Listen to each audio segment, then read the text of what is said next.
കേരളത്തെ മറന്നു, ആ ഒരു പേര് പോലും എന്നിട്ട് പറ്റിയിരിക്കുകയാണ്. സത്യത്തിൽ ഇത് ഇന്ത്യക്ക് തന്നെ പ്രതീക്ഷ നൽകുന്ന ഒരു ബഡ്ജറ്റല്ല. പിന്നല്ലേ കേരളത്തിൻ്റെ ഇന്ന് ബഡ്ജറ്റ് വന്നപ്പോൾ തന്നെ മൊത്തം ഷെയർ മാർക്കറ്റ് ഇടിഞ്ഞു. മാത്രമല്ല ഉറുപ്പിക റെക്കോർഡ് തകർച്ചയിലേക്ക് പോയി.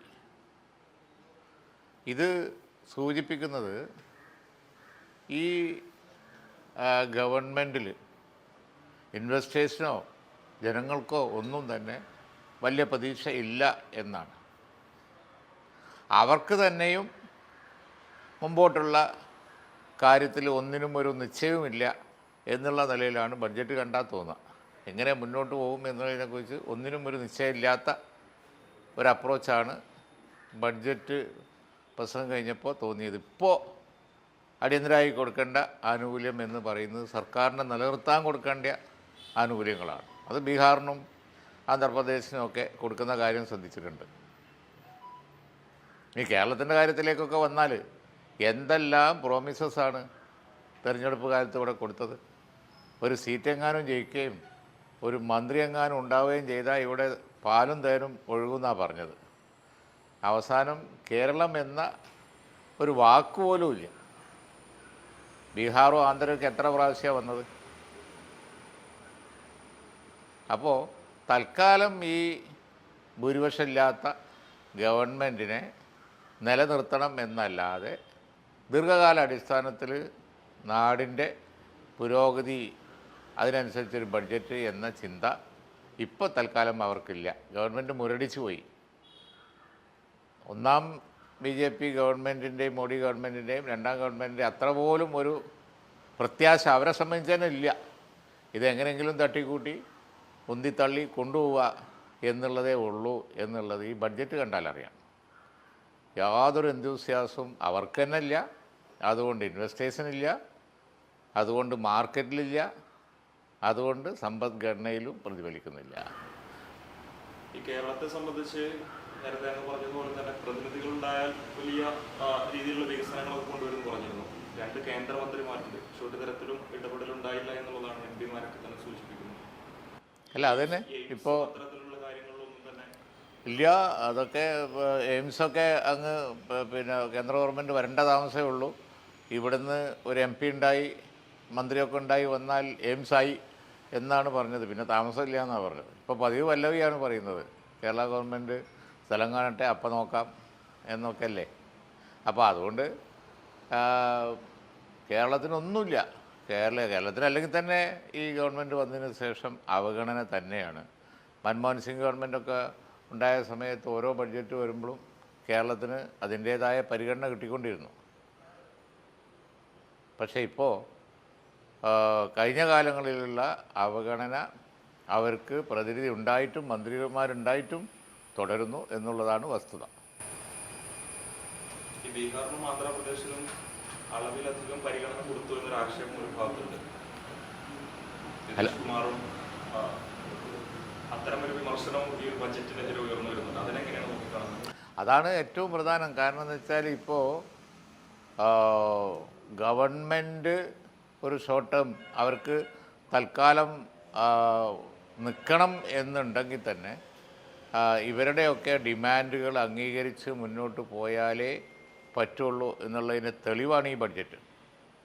ഇപ്പോൾ നിതീഷും അതുപോലെ തന്നെ നായിഡുവൊക്കെ പറയുന്ന പോലെ ചെയ്തില്ലെങ്കിൽ നിലനിൽപ്പില്ല. അത് ഈ ബഡ്ജറ്റ് പ്രസംഗത്തിൽ പ്രതിഫലിക്കുന്നുണ്ട്. അവർക്ക് ചോദിച്ചൊക്കെ കൊടുത്തു, അവരോട് പറയാൻ ധൈര്യമില്ല. പക്ഷേ മറ്റു സംസ്ഥാനങ്ങൾക്കൊക്കെ ആർക്കും ഒന്നുമില്ല. കേരളത്തിന് അല്ലെങ്കിൽ തന്നെ ഇല്ല, ഇപ്പം തീരെ ഇല്ല.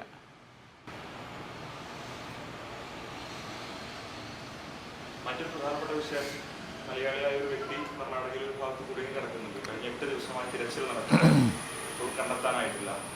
ഇതിൽ കർണാടക സർക്കാരിന് വീഴ്ച സംഭവിച്ചു എന്നൊരു വിമർശനമൊക്കെ ഒരു ഭാഗത്തുണ്ട്. അല്ല, ഇപ്പോൾ തെരച്ചിൽ നടത്തിക്കൊണ്ടിരിക്കുകയല്ലേ. നമ്മളിപ്പോൾ അതിനെ അത്യുത്സാഹപൂർവം വളരെ കഷ്ടപ്പെട്ട് അവിടെ തെരച്ചിൽ നടത്തിക്കൊണ്ടിരിക്കുന്ന ഘട്ടത്തിൽ നെഗറ്റീവായിട്ട് ഒന്നും പറയണ്ട എന്നാണ് എൻ്റെ എന്താ സംഭവിക്കുന്നു എന്ന് നമുക്ക് എല്ലാവരും ഉറ്റുനോക്കിക്കൊണ്ടിരിക്കുകയാണ്. എന്താ സംഭവിക്കുന്നത് നമുക്ക് നോക്കാം. എന്നിട്ട് മൊത്തം എന്ത് സംഭവിച്ചു എന്നുള്ളത് വിലയിരുത്താം.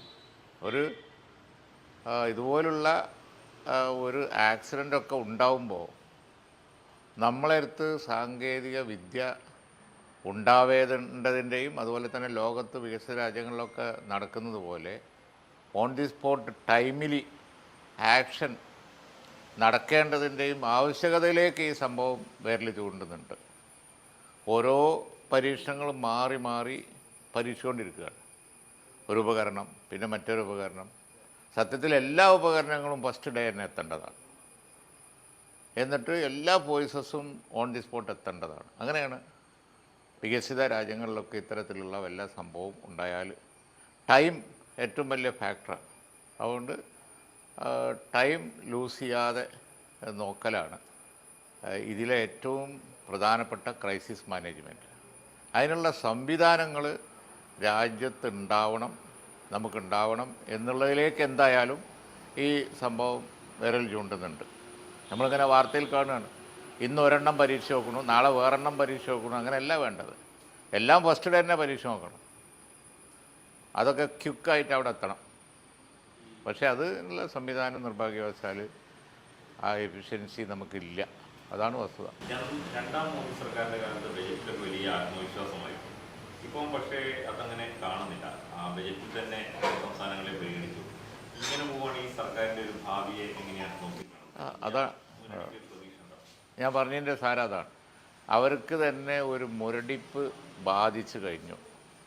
ഇനി മുന്നോട്ടില്ല, ഈ ഗവൺമെൻറ് കൊണ്ട് പോയിട്ടൊരു കാര്യമില്ല എന്നുള്ളതിന് തെളിവാണ് ഈ ബഡ്ജറ്റ്. കാരണം ഭീഷണിപ്പെടുത്തുന്നവർക്ക് അല്ലെങ്കിൽ വൻ ഡിമാൻഡ് പിന്നെ പറയാൻ സാധ്യതയുള്ളവർക്ക് മാത്രം കൊടുത്ത് തൽക്കാലം തടി രക്ഷപ്പെടുത്തുക. ഇലക്ഷൻ കാലത്ത് നൽകിയ പ്രോമിസസോ അല്ലെങ്കിൽ ദീർഘകാല അടിസ്ഥാനത്തിൽ രാജ്യത്തിൻ്റെ പുരോഗതിയോ തൊഴിലവസരങ്ങൾ ഉണ്ടാക്കലോ സമ്പദ്ഘടന ശക്തിപ്പെടുത്തലോ അതൊന്നും ഇപ്പോൾ അജണ്ടയിലില്ലാത്തൊരു ഫീലിംഗാണ്. ഒരു മുരടിപ്പ് ബാധിച്ചതിൻ്റെ തെളിവാണ് അത്. അപ്പോൾ ഇങ്ങനെ പോയാൽ ഈ തൽക്കാലം നിൽക്കും എന്നല്ലാതെ ഈ ഗവൺമെൻറ് നിൽക്കില്ല. ഗവൺമെൻറ്റിൻ്റെ ആക്ഷൻ കൊണ്ട് യാതൊരു പ്രയോജനവും ഉണ്ടാവില്ല. സംഭവങ്ങൾ ഉരുണ്ടുകൂടും. പ്രതീക്ഷയില്ലാത്ത ഒരു ഗവൺമെൻറ്റിൽ ആർക്കും പ്രത്യാശയില്ലാത്ത ഒരു സ്ഥിതി വരും. അതുകൊണ്ട് തന്നെ ഗവൺമെൻറ്റിന് മുന്നോട്ട് പോകാൻ കഴിയാതെയാവും. പ്രതീക്ഷയാണല്ലോ മനുഷ്യനെ മുന്നോട്ട് നയിക്കുന്നത്. ആ പ്രതീക്ഷ ഇനി ഇവർക്കില്ല, ഇവരുടെ സമയം കഴിഞ്ഞിരിക്കുന്നു എന്നുള്ളതിൻ്റെ തെളിവാണ് ഈ ബഡ്ജറ്റ്. അതാണ് അടിവരയിട്ട് പറഞ്ഞാൽ ഞങ്ങളുടെ സമയം കഴിഞ്ഞ് ഞങ്ങളെക്കൊണ്ടൊന്നും കഴിയില്ല, തൽക്കാലം ഇങ്ങനെ ഒരു മാറ്റർ ഓഫ് ഫാക്ട് ഇങ്ങനെ തട്ടിമുട്ടി കൊണ്ടുപോകാം എന്നുള്ളതിൻ്റെ തെളിവാണ് ഈ ഗവൺമെൻറ്.